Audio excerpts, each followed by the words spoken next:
Your brain isn't broken. That thing where you can't watch one video without checking your phone, where a book feels heavier than it used to, where you finish a snack and you're already thinking about the next one, that's not a flaw in you.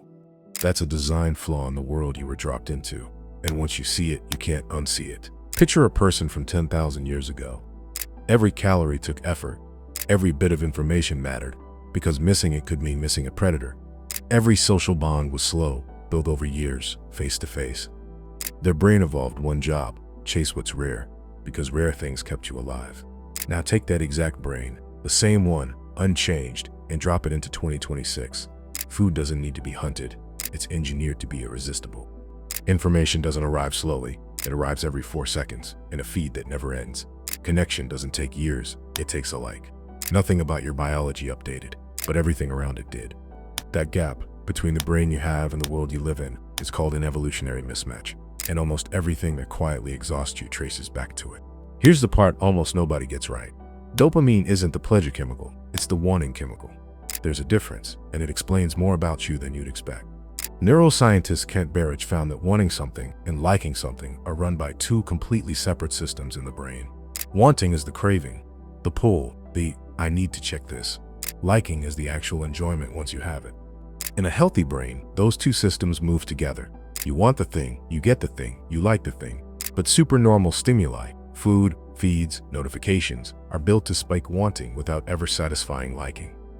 That's why you can scroll for 40 minutes and feel worse at the end than when you started. You weren't enjoying it, you were just chasing it. Your brain wasn't asking you to relax, it was asking you to keep going. It's tempting to think the problem is the phone, or the sugar, or the notification itself. It isn't. The object doesn't matter, the mechanism does. Short-form video works because your brain evolved to reward new information. New information used to mean a threat, or an opportunity. A 15-second clip gives you that reward every 15 seconds, forever. Ultra-processed food works the same way. Your brain evolved to crave calorie-dense food because calories used to be scarce. Now that same craving is aimed at something engineered in a lab to be more rewarding than anything you'd find in nature. Notifications work the same way too. Your brain evolved an alarm system for sudden changes in your environment, because sudden changes used to mean danger. Now that alarm goes off for a stranger liking a photo. 3 completely different products. One identical exploit. They're not entertaining you. They're burrowing a survival instinct that was never built for this much traffic. I didn't notice it happening. Nobody does. It looked like laziness. Struggling to start work I actually cared about. It looked like distraction, reading the same paragraph 4 times. It looked like restlessness, that itch to check something, anything, even when there was nothing to check. For a long time I thought that was just who I was. It wasn't. It was a nervous system that had been flooded so consistently, it quietly turned down its own volume. Fewer receptors, less sensitivity. So the small ordinary things, a walk, a conversation, a quiet hour, stopped registering as enough. That's not a character problem. That's a brain protecting itself from overload the only way it knows how. So I stopped trying to fix the laziness. I decided to remove what was causing it instead. Here's what nobody tells you about quitting. It gets worse before it gets better. The first few days, it wasn't peaceful. It was closer to irritable. Everything felt duller than it should. My hand kept reaching for my phone before my brain had even decided to. That's not a sign you're doing it wrong.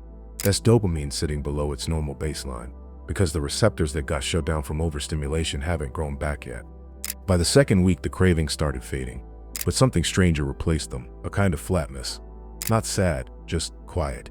Almost boring in a way that felt uncomfortable, because I wasn't used to silence having nothing to fill it. That flatness is the brain relearning how to generate its own motivation, instead of borrowing it from a screen. And somewhere around week 3, without a single dramatic moment, ordinary things started to feel like enough again. A walk felt like a walk again, not something to rush through so I could get back to my phone. A conversation held my attention the whole way through, without my mind drifting halfway in. Nothing had changed except one thing, what my brain was calibrated against. There's a version of you underneath the scrolling and the snacking and the notifications. Not a better version, just the one that existed before your dopamine system got recalibrated by things built to exploit it. You don't get that version back by being harder on yourself. Willpower was never really the issue. The issue was a nervous system responding exactly the way it was designed to a world it was never designed for. Removing the noise doesn't make you a different person. It just lets you hear the one who was there the whole time.